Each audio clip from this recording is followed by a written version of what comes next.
नमस्कार सगळ्यांना. आज सकाळी स्वयंपाक वगैरे सगळी कामं आवरून घेतलीत, कारण आम्हाला बाहेर जायचं होतं. माझ्या 2 नंबरच्या जाऊबाई आहेत, त्यांच्या वडिलांचं वर्षश्राद्ध होतं रांजणीला.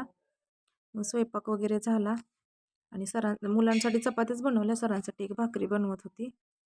त्यांच्यासाठी एक भाकरी बनवली आणि खूप दिवस झालं ते आळूचा गड्डा आणून लावलेला, तो येतच नव्हता व्यवस्थित. सगळे साईडचे पानं वगैरे सुकून गेले. मी म्हटलं आता हा कामातनं गेलाय, हा का नीट येणार नाही.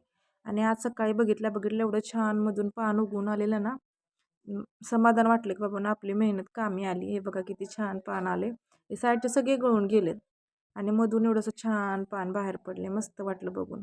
नंतर सगळी कामं आवरलीत मी आणि माझी तयारी केली, कारण आम्हाला जायचं होतं ना. पण तिथं ते लीनाताई खाडे त्यांचं कीर्तन होतं. खूप छान कीर्तन होतं. ऐका तुम्ही पुढे. चांगल्याला का कधीच पाठिंबा दिला नाही. उलट अरे एखादा चांगला असेल तर त्याच्या चारित्र्यावरती शिंतोडे उडवणार ह्याच्या काय बाबा. आणि तुमच्या चारित्र्यावर शिंतोडे उडलेले मला चालणार नाही बाबा. माझा जीव आहे बाबा, माझा जीव आहे, माझा प्राण आहे बाबा. तोपर्यंत तुमच्याकडे कुणी बोट केलेलं मला चालणार नाही. 5-6 वर्षाचं लेकरू बापाच्या एवढ्या चारित्र्याचा विचार करतोय. आम्ही एवढी मोठी शुद्ध माणसं असून सुद्धा विचार करत नाही. आमच्या जीवनाला काय अर्थ आहे. रात्रभर बापाला झोप नाही हो. मी माझ्या लेकराचं मुंडकं कापून आणलं रे.